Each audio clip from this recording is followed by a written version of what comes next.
malam dan kembali di channel pemirsa.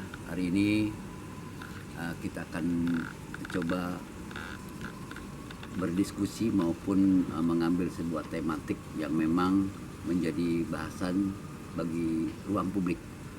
Kebetulan tema kali ini adalah mengambil sebuah tema ngobrol politik. Mengambil tema ini karena memang berkaitan sekarang ini adalah tahun politik. Itu satu. Yang kedua, memang juga banyak dalam tahun politik ini adalah bicara tentang bagaimana para calon legislatif yang muncul menjadi bagian mereka untuk memberikan satu manfaat dari politik itu sendiri. Pemirsa, kebetulan hari ini saya ketemu dengan salah satu tokoh masyarakat. Beliau juga adalah Ketua RW 04 Kelurahan Paseban, Bapak Joko Ari. Selamat malam Pak Joko Ari. Selamat malam. Pak Joko Ari, hari ini saya sengaja nih mengambil tentang obrolan politik. Walaupun saya tahu Pak RW ini bukan orang politik, Betul. masyarakat biasa. Tapi saya perlu mengambil sosok orang yang dianggap netral ya.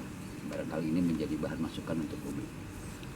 Pak Joko, saya mendengar banyak hal yang sekarang ini bahwasannya banyak juga calon legislatif yang muncul dari kalangan yang dianggap menjadi tokoh warga ya, atau bilang disebut adalah orang, istilahnya orang warga masyarakat sendiri di internal lalu muncul menjadi calon legislatif. Artinya putra daerah. Saya katakan putra daerah. Putra daerah ini banyak juga berasumsi bahwa dia punya keyakinan bahwa dia didukung oleh warga masyarakat dalam konteks pesta demokrasi. Pertanyaan saya yang pertama, Pak RW, kaitan dengan seperti bahwa dia orang putra daerah, betulkah itu pasti didukung oleh masyarakat daerah itu sendiri? Bagaimana, Pak Joko? Oke. Ya. Terima kasih. Saya hanya menanggapi perihal apa yang Bang Nano sampaikan. Bahwasannya layakkah putra daerah Betul. mencalonkan diri dan didukung oleh Masyarakat masyarakat itu sendiri. Betul. Bahwasanya kalau menurut pandangan pribadi saya ya, istilahnya selaku kepengurusan RW kan kita harus menjaga netralitas. Betul. Nah, untuk hak politik secara pribadi boleh dong saya memilih salah satu kandidat, apalagi yang disampaikan Bang Nano ini perihal putra daerah. Terlepas layak ataupun tidak layak, masyarakatlah yang menentukan. Betul. Jadi bagaimana sosok seorang caleg atau bakal anggota dewan itu menjadi magnet tersendiri di lingkungan. Bahwasannya kalau memang dia itu berkontribusi sosial dan sebagainya yang Punya kepedulian. kepada masyarakat, saya rasa menjadi suatu kelayakan dan hal peluang, yang wajar kita. Dan peluang ya, artinya peluang ke Iya. depan untuk mencaleg itu potensial banget, gitu ya. apalagi sosialnya tinggi, kegiatan demi kegiatan masyarakat terutama yang berkaitan dengan sosial itu wajib untuk calon anggota dewan itu membaur ke masyarakat. Ya. Pak Joko, tapi kan gini, juga ada berasumsi lain masyarakat bahwasanya belum tentu juga kaitan dengan orang luar ya, orang luar masuk ke daerah itu bila mereka itu juga mencalonkan diri sebagai orang representatif dari yang tadi bilang artinya punya kepedulian terhadap krisis. Itu bagaimana Pak? Kadang-kadang kan ini sudah jumawa mereka, oh gue pasti dipilih. Itu bagaimana Pak? Iya, terlepas dari orang luar ya. Iya. Artinya dia berkontestasi di luar daerah. Artinya iya. kan dia bukan putra daerah daripada lingkungan Setempat lah. Ya.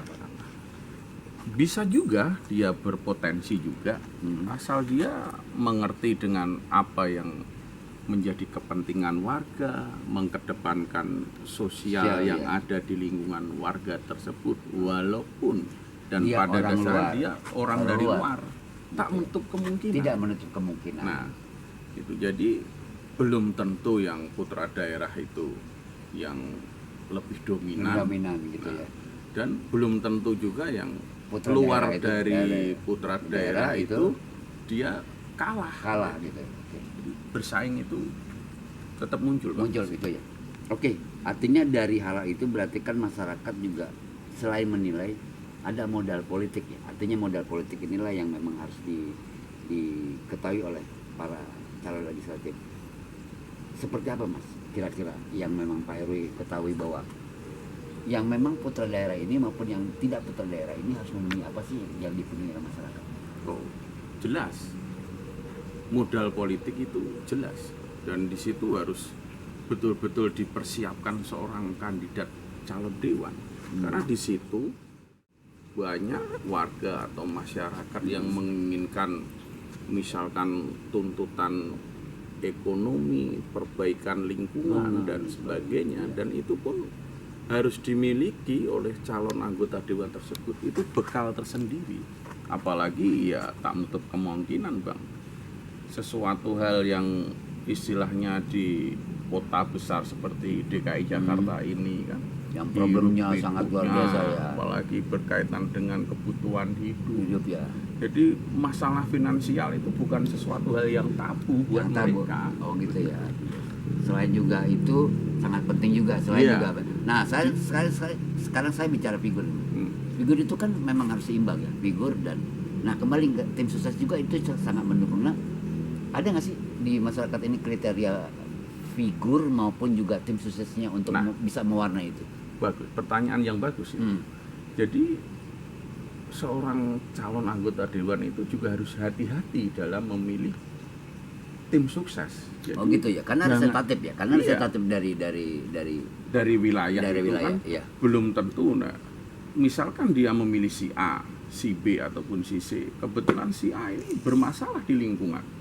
Misalkan dia powernya luar biasa, tapi di sisi lain dinilai masyarakat di situ, oh dia itu maaf kata nih, mantan pecandu narkoba ya, dipakai lagi gitu kan? Dipakai lagi kan di situ menjadi apa? Sisi negatif juga bagi yang semula caleg itu bagus gitu ya.